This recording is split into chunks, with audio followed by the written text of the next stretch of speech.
guest speaker, Christel Oerum. Today, Christel is a Los Angeles-based speaker. She's also a writer, a diabetes coach, and advocate. She's been living with type 1 since 1997 and at an early stage decided that she wasn't going to let it slow her down. Her motto is there's nothing you can't do with diabetes, which is one of the many reasons we thought that she should be a guest for our summit here today. She writes about how to be fit with diabetes on diabetesstrong.com, which her and her husband have started. She also coaches people with diabetes from across the globe, online and in person, and supports them in meeting their health and fitness goals. Aside from many talents in diabetes advocacy, Christel also holds an MBA in finance and strategy and is an ISSA Personal Trainer and holds her certification with specialization in fitness and diabetes from the Diabetes Motion Academy. On a final note, Christel, we have really enjoyed collaborating with you. So welcome to our summit. We're so grateful to have you here. Thank you so much for having me. Well, thank you. So we'd love to know a little bit more about your journey and where did the inspiration for your popular website, diabetesstrong.com, come from?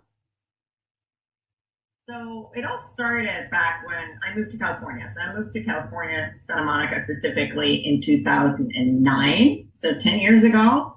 And I started working out at Gold's Gym, which is like one of the original bodybuilding gyms, basically like it's called Schwarzenegger and stuff like that. And I had a lot of fun there. And I started to see all these like really fit people. And I'm thinking, oh my gosh, I want this for myself. It had nothing to do with diabetes. It was just like, oh my gosh, I think this is so cool. So I went online and I was like, okay, I need all the tools to do this successfully. I also started competing in like bodybuilding competitions. And I wanted to, get the resources to do that with type 1 diabetes. And I pretty much came up with nothing. So all I had was a pamphlet from my doctor that said, eat 15 grams of carbs before workouts. And I think anybody living with diabetes knows that's a simplification at least. So basically I was born structured. So I started documenting everything I was doing. I was writing everything down. I started to document that online in sort of a little online diary. And that kind of took off in a sense that other people were also reading this. Other people were also asking the same questions that I were. So my husband and I sat down together and we're like, hey, there's something here. There's an unmet need from the community in regards to information specifically back then about exercise. What do you do when you do cardio? What do you do when you do resistance training? What do you do with your food? All these things, right? So that was the seed for Diabetes Strong. And that then evolved into, well, now it's not just fitness and exercise anymore, right? It's everything diabetes. I shouldn't say that. It's everything within health and diabetes, pretty much. So, and it's all written not just by me anymore, but also by other people living with diabetes. So that's kind of our focus is, I don't care if you're type 1 or type 2. I think we can all support each other. So what you can find on the website is written predominantly by people living with diabetes for people with diabetes. So great. It's such a great resource. I hate to say that I'm glad that there was a time when there weren't resources that forced you to do this, but you were the perfect person to start with that little seed and to get things rolling. So, have you always been an athlete? No, not at all. Well, I grew up in Denmark, so Denmark, Scandinavia. That was where I spent my childhood. In Denmark, everybody's on their bicycles, so I would bicycle everywhere, right? I didn't get a driver's license until I was 29. I think 29, yeah. So I'm on a bicycle. I play basketball, but aside from that, not really. It's not been structured in the same way as it has been pretty much since 13, I would say. Okay. So do you have any frustrations when it comes to diabetes and exercise or the amount of fitness that you do now? Is it like easy peasy, you've got it all under control, or are there still some things that kind of get you in a little bit of an arc? Frustrations? There'll always be days where you're like, what happened? But I think me putting in the work up front and learning what I call finding your formula for diabetes and exercise really has made a difference. In the sense that, if you write everything down, if you're structured about, okay, this time of exercise at this time of day, what generally happens with my blood sugars, you can see trends. I promise you. Yeah.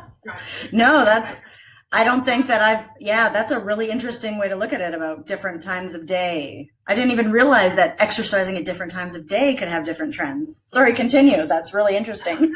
I mean, what I do, so this is one of the things that I teach. So what I teach is finding your formula. So we're going to keep continuing calling that, just so we'll know what I'm talking about. So that was based on my own experience. I started to structure in a structured way, logging what's going on when I do this, what's going on when I do that. And I start to see trends. Again, I have a structured brain, and I see patterns. So that's what I base, my whole methodology on. And actually, if anybody on here is interested, they can go to my website for free and download my tracking sheet. Because basically what it comes down to is, for example, cardiovascular exercise. So what is that? Cardiovascular exercise is those kind of exercise where your your heart rate. Sorry, I'm like diabetes brain. Your heart rate comes up and sort of stays up while you do the activity, and then comes down, like jogging, bicycling, swimming. So you're moving, brisk walking. Will impact blood sugars in one way, whereas what we call anaerobic exercise, that's where your heart rate goes up and then comes down, up and down, so it kind of like goes like that, will impact blood sugars in a different way. So that's sort of anaerobic. That might be like resistance training, sprint training. You have soccer, not practice, but the game, game day. Yeah. You have the adrenaline going, there's a lot of stop and go, stop and go, stop and go. That might be anaerobic. So where aerobic, and heart rate comes up, stays up, will generally make blood sugars decrease. Anaerobic can actually make them go up. So just having that piece of information means that you can start being more structured about figuring out, well, okay, if I generally know my blood sugars are going to decrease when I do aerobic, then the question is how much, right? And you can start to figure out, and when I say different times a day, because most of us, I live with type 1 as well, most of us are more insulin resistant in the morning, meaning that we're less likely of going low, whereas in the afternoon, our insulin resistance kind of goes like insulin sensitivity, kind of like goes like that. So that means that maybe going for morning practice, whatever that might be, let's say swimming lessons, let's go for a swim in the morning. We probably can go in with more insulin on board to IOB and not go low versus if we do it in the afternoon. Okay. So are you recommending sometimes if people are trying to decide when to exercise, would you say, if they're noticing a trend that they're higher in the morning is a great time to exercise? Or it would depend on per person? So it depends on the person, first of all. I would say we're all humans. We all fluctuate. But how much fluctuate will depend on the individual. Right. So we're all individual, but I really believe in us all living our lives based on what we want and what we want to do rather than our diabetes. So in the sense that if it works for you to exercise in the morning, then do that and figure out how to manage your diabetes around that. Okay. So let's say that you're super insulin resistant, meaning that, insulin doesn't work as well in the body in the morning, then you might actually need a normal, let's say that you eat breakfast, take your normal bolus and go for that swim. For some people, doing that won't make them go low because they're so insulin resistant. For others, they might go low. So what do they need to do? They can either add carbohydrates or they can pull insulin. That's the two levers we have, right? But just knowing that you might go low means that what would you do with those two levers? Well, you might increase the carbohydrates or you reduce the insulin, right? You wouldn't increase the insulin because, oh no, there you go. So basically when I talk about finding a formula, it's about understanding, again, how different types of exercise can impact blood sugars. Then understand how it impacts your blood sugars at different time of day, and then implementing the right strategies in order to manage blood sugars. And now I kind of make it sound like, well, you just do this and it's easy peasy, and it's work. It's work. I think everything with type 1, unfortunately, is a little bit of work, but once you get it right, or once you start to understand your body, your rhythms, your patterns, is what I'm hearing, is that it starts to become, easier to understand and a little more fluid, right? And that's the thing. I mean, I go to the gym now, so I move daily. And I say move because I don't go to the gym daily, but I'm at the gym 5 days a week. And then I have 2 days where I do something else, maybe go for a hike or a long walk with the dog, something. So that, of course, that means that I have a routine and I kind of have a good feel for what's going on. I do change things up. So when I do more cardio-based exercise, I have to do something different in regard to my diabetes management than if I only do weights, right? Mm-hmm. Because again, anaerobic versus aerobic. Yeah. And that's missing. Well, that's often the missing pattern, right? One thing is people have not been informed or have noticed that those two things will impact you differently. And second, I think there's not always enough education about, well, what can you do with the two levers? We're always taught, again, I said I had pamphlets that says eat 50. Right. That's one lever. Nobody ever sat down and had a discussion with me going, have you considered lowering your insulin? Right. And it's so simple. It's like, of course, let's think about that. But it took me quite a few years to think about that. That was so eye-opening. I think my kids have had it for so many years, and it was only recently that I discovered that as well. And hearing it from you as well, it's so crazy because, people think that diabetes and exercise is really difficult. And I know so many people who feel like before they exercise, they have to eat a really big meal. And with that really big meal, they have to bolus.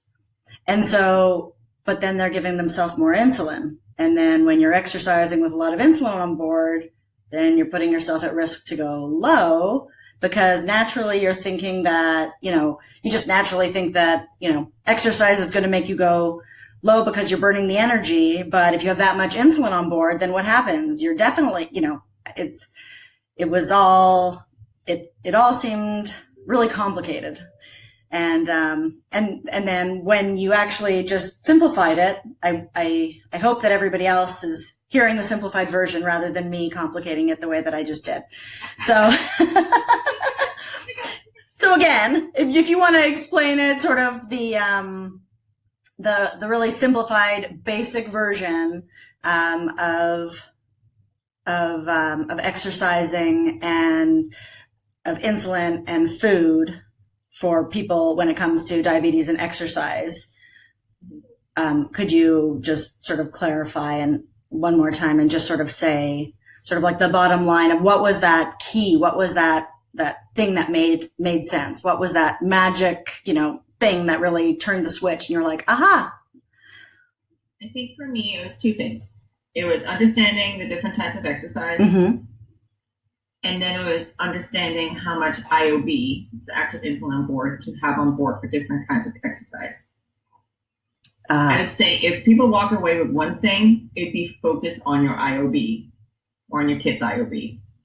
So basically, let's say that you want to do an activity, you want to do an aerobic activity, you want to go for a swim or walk or bike ride.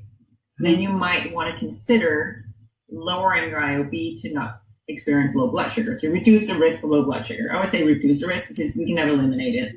There's too many factors we don't know. If you're going to go do like game day, whatever sports that you play, or resistance training or CrossFit or sprint training, something like that, you might want a full IOB, like as a normal dose, or you might even need a little bit of extra insulin to take care of that adrenaline spike and take care of all that extra glucose your liver is dumping into your system when you do that kind of activity. So basically, the way I set it up is I have a sheet. Everybody's welcome to it. It's free. And basically what it does is it sets up all these different variables, and it helps you slice through them. So we're looking at one time frame a day, for example. We're looking at one time of exercise. You're looking at one type of food. It's all those things. As long as you can look at things in isolation, which is hard, but try and reduce the amount of variables and look at each type of exercise in its sort of isolated state, and you will see trends. I mean, for myself, if I start doing something new, I see trends after 2 to 3 times. That's also because I know my formula. Right. And for me, it's about tweaking it now. Yeah. No, it's tweak, right? Right. I think that's diabetes management, tweak. Yeah. Yeah, I think it's easy for a lot of people to just say, well, sometimes I go high and sometimes I go low and I don't know why. And they just, shrug their shoulders and say, this is tough. And then they get scared and say, well, I don't know if I should exercise because I don't know what's going to happen. But you're obviously living proof that, pay attention and, and that it's totally doable. And, I think not everybody is born structured either. This sounds weird, but I mean, that's just how my brain works. And if it's not how your brain works, then you might need help. It could be my sheet. It could be writing things down in your own sheet. Or, maybe you can't see patterns, but maybe your friends can, or your mom can, or your husband or wife or whatever. So it's also about, relying on either your community or your circle. Yeah. And so just asking for help, right? Yeah. Well, and what's interesting about what you're saying, though, is because, definitely it takes a village, and a lot of people will try and do what they read online or what they see others doing without realizing that every body is different. And so that's what I really like about you, letting people know that they have this tracking formula that they can follow. And you might want to remind everybody what the site is so that they can download that and learn a little bit more about their own bodies. Yeah, you can go to Diabetes Strong, so diabetesstrong.com. Okay. And there's a little search field. You just type in formula, and that's the first article that comes up. And in that formula, I explain how to find your formula. And there's also the download sheet, both in Excel and PDF, and it's free. Everything on the website is free. That was kind of part of our concept, I would say. So you'll see advertising on the side. Okay. Yeah. That's life. Well, then they can save up their money maybe to work with a trainer, which brings me to the next question is, would you recommend that type 1s work with an experienced trainer to begin, helping to create a formula, so that they can, learn to have a fitness regime or a regimen that they want to do? Is it different than an average person, or, is it just as easy? Could you pick any trainer and just get to work with a trainer? Or should you really be working with someone who has experience with type 1? What do you recommend? So I work as a personal trainer as well. I don't really do that so much anymore unless people really, really want to. But we're not that many. There's not many personal trainers who either live with diabetes or really understand diabetes. So there's that. So that means it's a limited resource, right? But that doesn't mean that everybody else shouldn't go out and work with a trainer. So what I would say is, if you work with a trainer, use that trainer for what that trainer is good at. So if you want to build bigger glutes, because that's what everybody wants nowadays, right?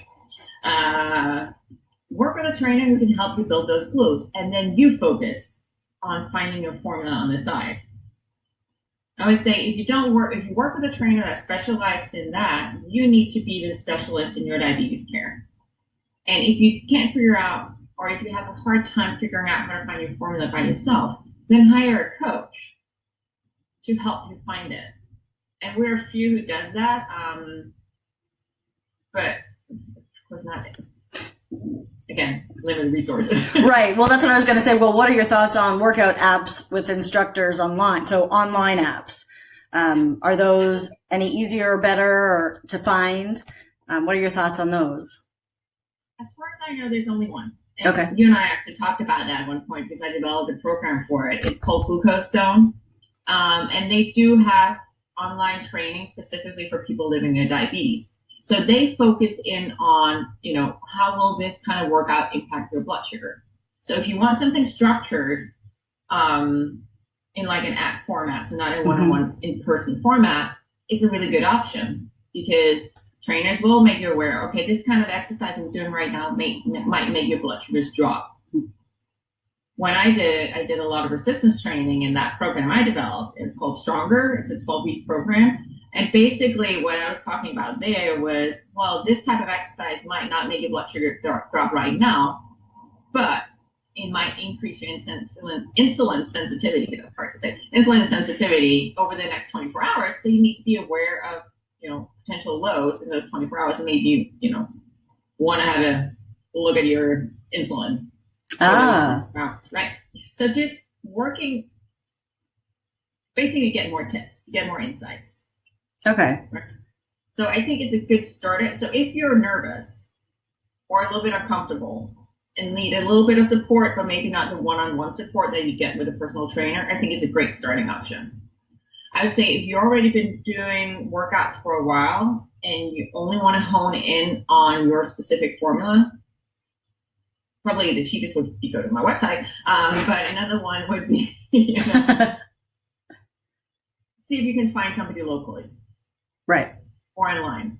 Okay. So one of the good places to find people is, well, your community is great. I also have a community on Facebook. Another one is going on Instagram and simply search for the right hashtag, search for diabetes, diabots, whatever, and find others who are active and sort of, learn from each other there.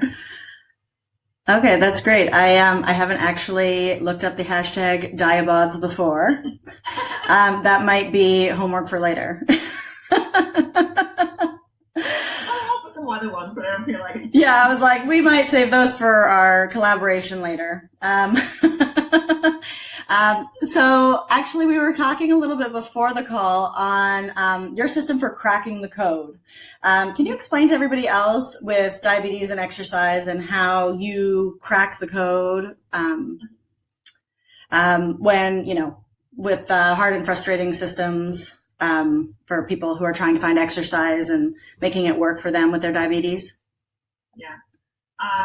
Well, it ties in, I probably jumped a little bit ahead before, but it ties into what we talked about before. When I say cracking code, it's about finding that format. Get it nailed down, get the basics nailed down, spend the time, spend maybe the month or whatever, how long it takes, depending on how often you're active, and figure out your trends for the different times. And then you can tweak that as you go. Because if you don't do that, then everything is going to continue to seem random. And we all know there's nothing more frustrating than random.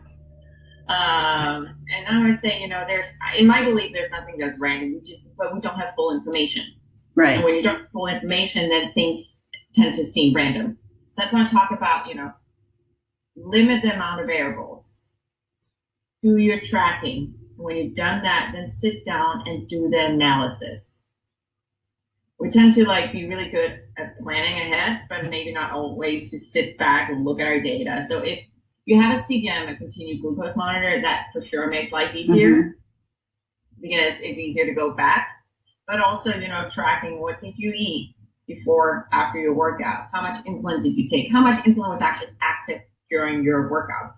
And actually, I want to point out for that point of it is that when I talk about IOB, so active insulin on board, so I do MPI, multiple data injections. So I'm on pens, some shots. I track it, so I have a smart pen that tracks it for me. So it will tell me, my app will tell me how much IOB I have. If you're on pens and don't have an app to track for you, you have to do that manually. Or use one of the many apps that's available. If you're on a pump, on your little screen, or your PDM, it'll say your IOB. However, that's only the IOB from boluses. So only for, whatever boluses you're taking. What it omits to include is your basal. And I think that's one of the biggest mistakes I see people make is not taking their basal into consideration. So let's say you get a unit an hour as basal drugs from your pump. That means that at any given time you have you have 2.5 units of active insulin on board. That's a lot of rapid acting insulin if you want to go for a 4-hour hike or whatever. Right?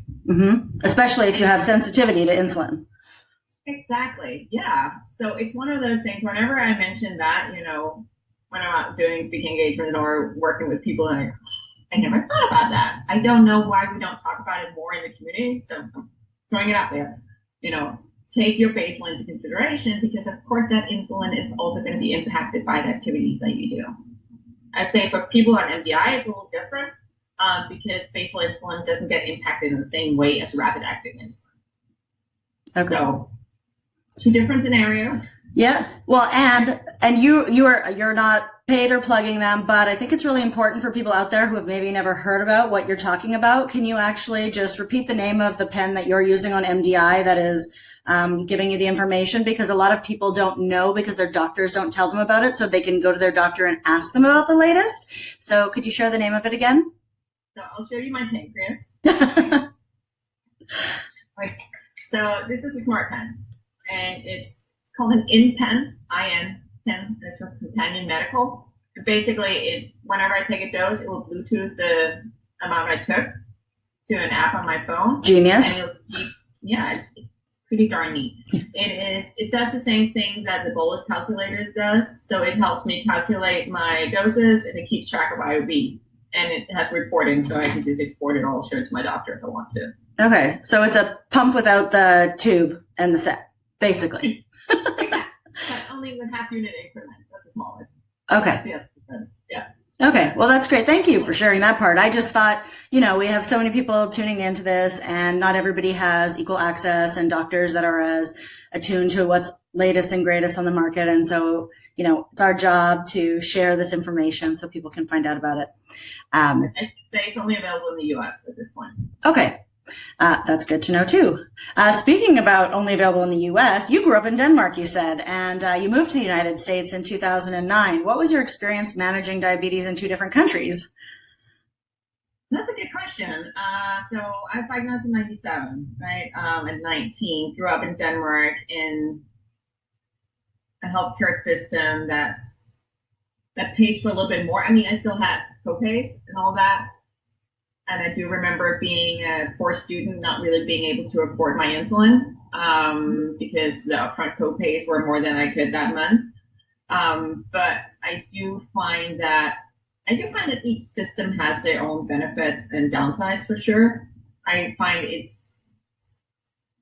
if you shell out and pay for, let's call it a good insurance, you do have access to more stuff here than you do in Europe, specifically in Denmark. Right. When I talk to my peers back there, they still, CGMs, for example, can be hard to get a hold of. However, So CGMs aren't available in Denmark? Is that what you're saying? They're not as available? Not as widely, or you can get a Libre. Okay. Same thing with the UK. It's more, Libres are covered for some.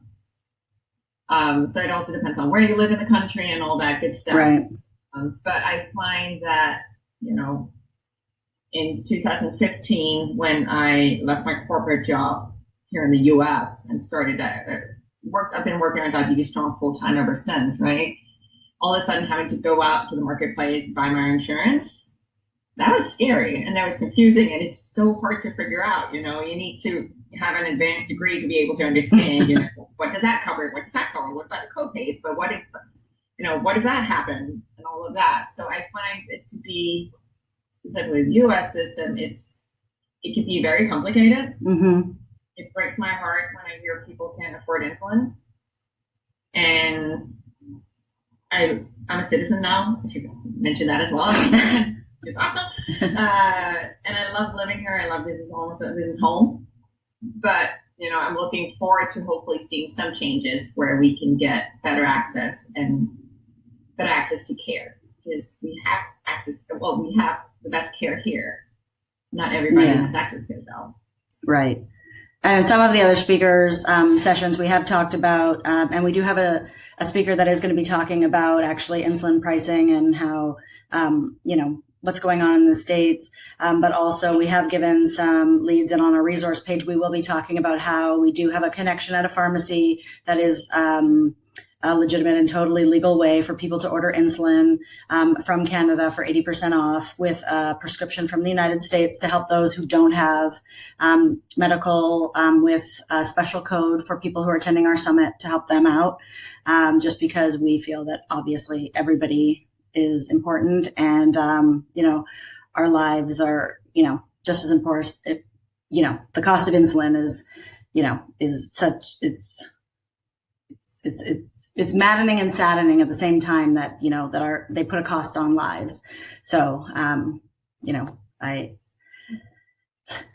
think it gives us all goosebumps and makes us want to cry when we think about it. So that's Yes, it's one of those things, and this is outside exercise and all this, but it's one of those things that I've been fairly passionate about. I've been involved with the American Diabetes Association. And one of the things that everybody can do that I've done with them is you can go talk to your representative. Everybody in the US can do that. You can call their office and say, hey, I would like a meeting and I want to sit down, discuss diabetes. You should do that where you're the constituent.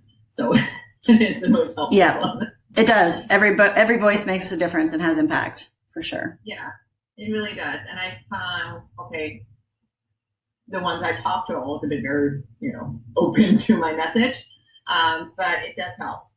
Even if you're preaching to the choir in, whatever district you're in, everything helps. So I think it's important that we all make our voices heard. It's important that we don't just sit back and accept. We can hopefully all come up with a solution that somehow fits the majority of us, at least.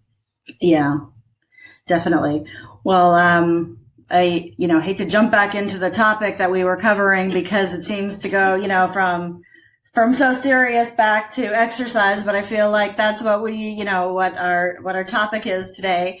And you mentioned earlier that you really do like hiking. I feel like it's a crazy jump. So but I actually wanted to ask you because when you manage your blood sugar on a hike, what are some of your favorite hike snacks for lows, post-recovery tricks, or what are some of the things that you do when you're going for a really big hike? Because I know that that's something that's popular, almost around the world, or things that people can do without a gym membership, or, whether or not, they enjoy other types of fitness. It's something that people can do anywhere. And so I'd love to get your tips and tricks on, how you pack, prepare, and what you do for your hikes. Yeah, now I live in California, means it's shorts weather year round. So I'm not really hiking in snow kind of girl. So, I'm outside trying to get a hike in maybe once a week. So when I say hike, it's like 2 hours roughly for my hikes. For the most part, I choose one of those. I really like one where you go like uphill for about 40 minutes. The rest of it is downhill. And you go like chill. So I'd say start with how I prepare for that. So I know by now that the first 40 minutes is going to be hardcore cardio, climbing a hill. So what I usually do, and this is one of the sort of the tips I always have to folks, is I dial down my insulin for that because this is cardio. It's a real big exercise kind of part where it comes up. So it will tend to decrease blood sugars. So eat my breakfast, I might reduce my bolus, and this is for me. This is what works for me, right? Maybe 75%. I'll take like 75% of it, just about. Sometimes a little less. Mm-hmm. And when I get to the top of the mountain, I will top it off. So I'll add back the last 25% that I've taken out, because then it's smooth riding on the way back, and I know I'll be in range when I come down. So that's one of the things I always talk to people about. Is like, if you pull insulin, don't be afraid to put it back in later. You just don't want it to. You don't want it to spike while you're on the way up, because then you're sure to go low, right? Right. Does that make sense? Yeah, it does actually. I think, what I'm hearing you say is don't be afraid to play around a little bit with your basal too, right? Not just with your doses, but a little bit with your basal. Yeah. I mean, especially for hiking. Now I was talking from my experience getting on MPI, but for hiking, a lot of people tend to, let's say that they suspend their pump for an hour. Okay? So that means that you're pulling all your insulin out for an hour. Insulin generally, is active in the body 3 to 4 hours. So let's just say 3 to 5, sorry. So let's just say 4 hours. That means that if you remove all the insulin for this hour, that's going to impact the next 4 hours. So you're basically going to have less basal going for the 4 hours after. So that means that let's say you hike for 2 hours and you go home and sit on the couch. When you're at home on the couch, all of a sudden you have less basal on board because you removed that basal those 2 hours ago, whatever, far back. And that's all of a sudden too low basal for just sitting on the couch. And people's blood sugars start to go up. So that's always when I talk to folks about, well, maybe you want to consider throwing that when whatever that you pulled out, throwing either all of it or some of it back in later. So playing around with it, but always think about, what you do now in regards to reduction in your insulin or increase impact you for the next up to like 45 hours. Okay. So, but you did ask me what I bring. Yeah. And I have my fanny pack. I have like a hiking fanny pack. It's amazing. And it houses like, well, whenever I show pictures of it, I always get messages going, "Oh my gosh, where did you get it?" I had it at REI many years ago. But it's brilliant because what I bring is, I showed you my pancreas before. My pancreas holds my insulin, is my meter. Mm-hmm. I always carry a meter even though I'm on a CGM, because I don't always, CGMs are going to be like 10 minutes behind, right? And sometimes they're going to be off. So if I don't trust the reading I'm seeing, or I'm like, really? I'll do a finger stick. I have glucose tabs, that's the chapstick, because that's important. But what I also carry is, actually I always have a glucagon with me. Okay. And I have one of the old school ones that, there's new ones on the market now. There's an inhalable one. There's a pre-mixed one. I haven't really gotten to that yet. So I have one of the old school ones. And of course, my husband knows that is in the bag. And I always have like fruits, snacks, and extra glucose tabs. And bandage. Okay. Yeah. And a lot of water. Because I think that's the other thing that we tend to forget, is that our water balance, or how dehydrated we are, will really also impact blood sugars. So make sure to hydrate, make sure to, watch your sugars. So that's not the other thing I have with me. I always carry my phone, just because that's where I check my blood sugars on. So I'll check in. I'll say those, in my opinion, or my experience rather, those who are the most successful, most comfortable in their diabetes management are those who check in with their blood sugars, like on a regular basis. I don't think I might check in once an hour or something like that. It's not every 5 minutes. Right. I think it's excessive. But if you don't check in for 5 or 6 hours, I personally think that's too long of a gap. Okay. That was actually one of the questions I was going to ask, is how often do you check in? I always feel bad because I'm not judging. I just am curious, because I think that everybody wants to know. But, and it's different for everybody, but that seems, reasonable, but not overdoing it. So. Well, I think my first CGM, I was overdoing it. I did my first CGM all the wrong. That sounds so wrong, but I did it completely wrong. I chased highs, I chased lows. I was checking it like all the time, and I didn't use it correctly. Let's just say like that. And it was also many years ago, so it wasn't as accurate as they are now. So I used it for a whole year where I used it wrong. I took it off for a whole year and a half before starting CGM again. And that time I had sort of my mindset in the right place, because dang, that was a tough year. So. Yeah. Yeah.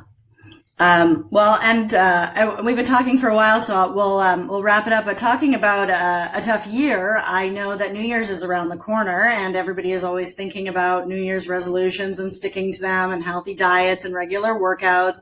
How do you stay motivated? And I know you run a Fit with Diabetes January challenge, so it's really popular. And last year, I think like 4,000 people signed up. So if you could talk a little bit about how you stay motivated, and then tell us a little bit about the Stay Fit with Diabetes challenge. Yes, thank you. So for me, by now, exercise is such a large part of my life. It's part of my routine. That's just what I do. So it's kind of like, I don't even think about it. I get up in the morning, I put on my gym clothes, I walk the dog. Then I'm always ready wearing it, and I know I'm going to go after. So I used to, when I was in the corporate world, I would do it in the evening. The same thing, I would just have my gym clothes with me, and I would go directly from work to the gym. So I also knew that if I went home first, sat down on the couch, I would never come out. I'm noticing a trend. Well, it's one of those things, right? Yeah. I really believe in making routines for yourself. And whenever I talk to folks who are like, I want to start a routine, I'm like, okay, first of all, pick the right things and the right activity. Yeah. In the sense that a lot of people are like, I need to go running. I'm like, why? It's one of those things. I'm not super fond of running. If you love running, go. If you think of running and go, ugh, this would be the worst thing ever, find something else. Yeah. Right? It doesn't have to be running. There's plenty of like free exercise that you can do that's actually fun. So one of the things is always, tap into your childhood memories. What did you enjoy doing? Was it dancing? Well, there's plenty of like free dance classes online. YouTube is an excellent place to find stuff like that, or Top Sugar, or maybe biking, whatever, skipping, playing basketball, something. There's a lot of different stuff to do. So find what you enjoy and then put it in your calendar. Make an appointment with yourself, maybe 3 times a week. So again, I also like to make small goals for myself. So for example, with the January challenge you mentioned, so this is again a free online challenge that we host every January, the Fit with Diabetes challenge. We haven't opened up sign up. We don't open up sign up until December. So when that's open, everybody's welcome. As you said, we have 4,000 people join it last year, and basically the way that works is that people sign up and then they get a daily email with what we call daily challenges. So that can be an article about, well, how do you set goals? How do you get started? It can be meal plan ideas. It can be exercise ideas. And then we host all the challenge support in our close Facebook group, the Diabetes Strong community group. And that's actually how that group got started with our first challenge, where we had, I think, we had 1,600, something crazy sign up for the first one. So it's fairly popular, and it's something people can do in their own pace. And it's a way to get started, especially if you don't really know how to get started with exercise, with diabetes management, all that. It's a structured way to get started. And for me, I always do it with folks because it's fun.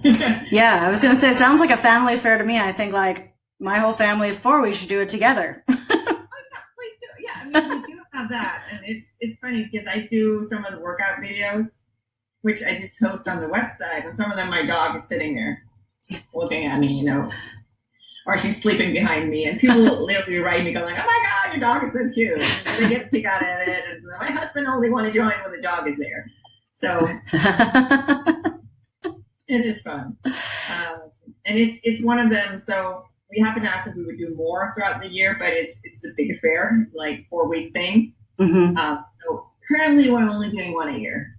Okay. I'm already working on it. Yeah, you keep yourself busy. Is there anything else you'd like to tell us about before we wrap up, or and remind people where they can check it out and where they can find all of your information and any services that they can, find you offering these days? And we'll have it all also actually in a resource page as well for them to check out if they don't catch it now. But this is time for you to share your information with everybody. I will try. I'll try and see if stays slow. So you can all find us on diabetesstrong.com. So that's the website. Again, it's a free website for everyone. There's a lot of search functions there. There's one search function, so you can find whatever you need. There's recipes, there's exercise, there's pretty much everything. So that's the website. The supporting community is the Diabetes Strong community on Facebook. It's a closed Facebook group, so you have to apply to be a member, but everyone with with diabetes or with relationship to diabetes can. We also have an Instagram account called diabetesstrong_IG. If you're looking for services, I do offer one-on-one coaching. That can also be found through the website. I also have the Fit with Diabetes ebook, which is an ebook with over 80 pages of pretty much everything I know about exercise and diabetes. So a lot of the things that we talked about here, but also a lot of the resources and worksheets. And that can be bought and downloaded from the website. Awesome. And yeah, I think that's it.